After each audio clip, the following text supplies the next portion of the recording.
Hey, what's up everybody, welcome back to the channel. So today we're going to be taking a look at this Superman review I found, and just to see what the haters of the film are saying, what the critiques are, and taking a look at them.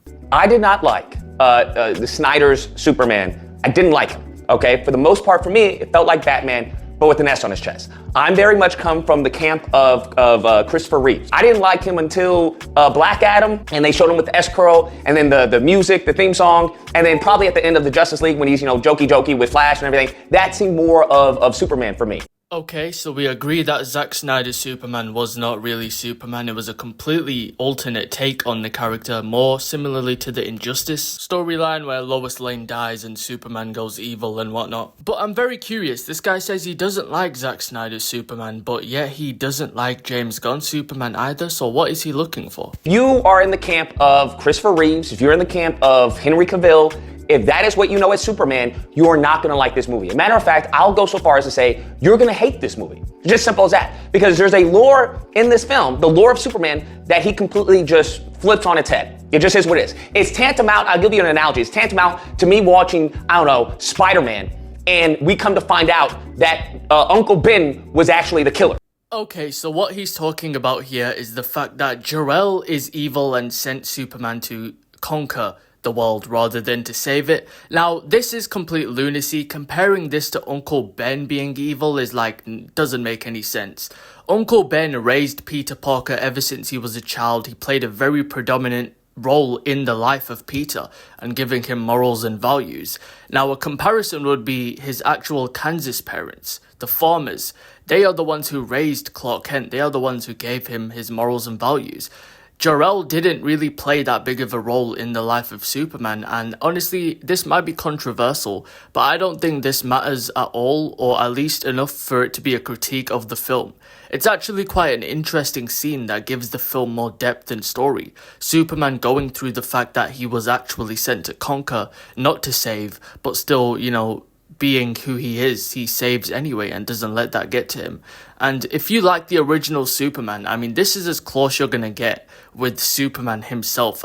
David Cornsweet just blew me out of the park with how good he is as Superman. When you just look at him, he just looks like Superman, he talks like Superman, his expressions remind me a lot of Superman, so I think that he does a great job. So if you like goofiness, if you like poorly, shot Superman scenes, then you're gonna love this film. It just is what it is. This is something I've said before, where this film is gonna be the litmus test of the country. Where if this film does amazingly well over the weekend and preceding those weeks, after those weeks, then I think that's a sign that the country is dumbed down significantly. Okay, so now he is saying that this movie is for dumb people, and if you enjoy this movie and it does well, it reflects negatively on the country because it shows that the IQ of the people has gone down and decreased. This is just nonsense, let's just be honest. At the end of the day, this is a comic book movie. Sure, some people say that there is political elements, which of course you can make anything political if you want it to be, but this movie, again, is meant to be an escape for people who enjoy comics and Superman. Movies and comic books and stories in general have always meant to be some kind of an escape from reality, meant to bring you hope. And watching and enjoying this Superman movie should not reflect the IQ of a country. This is just a nonsense statement. I want Spider-Man 2, but for Superman. That's what I want. I want that W. One thing that I demand of all Superman films, one thing, and that is to have that Superman hero moment where you're just like the theme song swells, da da da da da, right? Because it's an amazing theme song. Snyder decided not to use it. Okay, fine. But Gunn decides to use it. Now, his next critique is that he wants the movie to be like Spider-Man 2, but for Superman. But I would say that this movie is literally like Spider-Man 2. It has a lot of the same qualities that we all love about Spider-Man 2. In Spider-Man 2, the story is that Peter loses his powers and he becomes relatable. He's an average guy who goes through difficult stuff in life.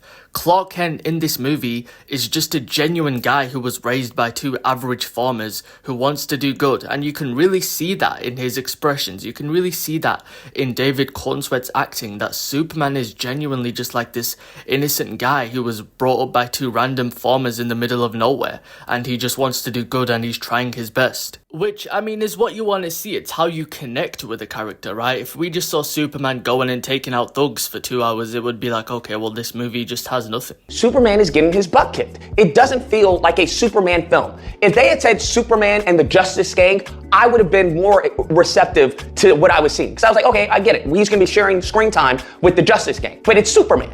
And, the beginning shot is what we've seen in the trailers. The scene of him falling down.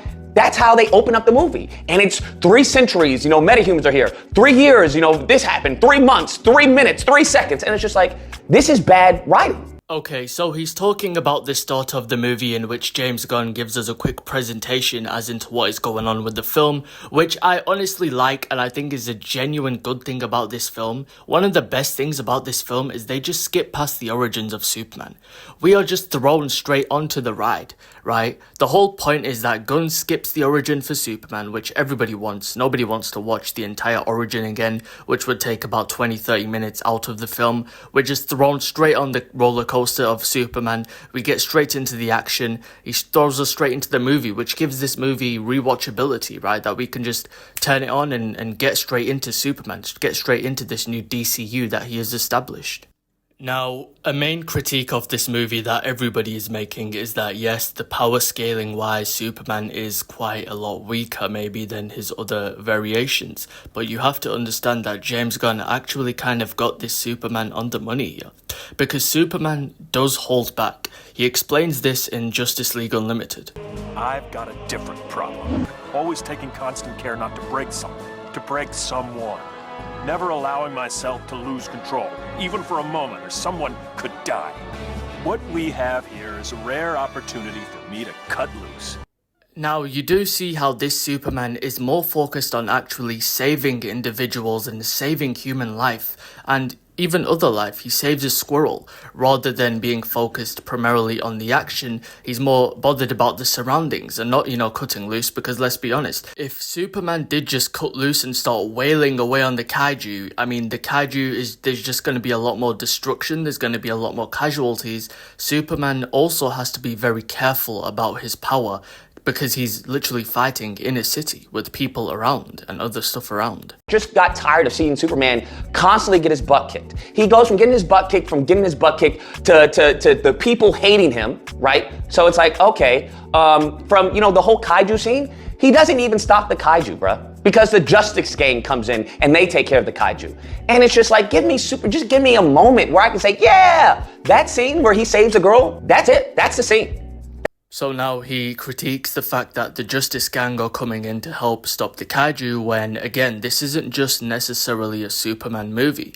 This movie is an introduction to an entire universe. This is a completely new DCU. And of course, this is how he introduces each and every single new character. If there's ever a Justice League movie in the future, Guy Gardner and Hawkgirl are most likely going to be in the movie. Supergirl might even be in the movie. And Gunn is trying to put so much in this film that's what it feels like. Cut. And it's like, yo, you gotta give us time to breathe, bro. That was a cool part.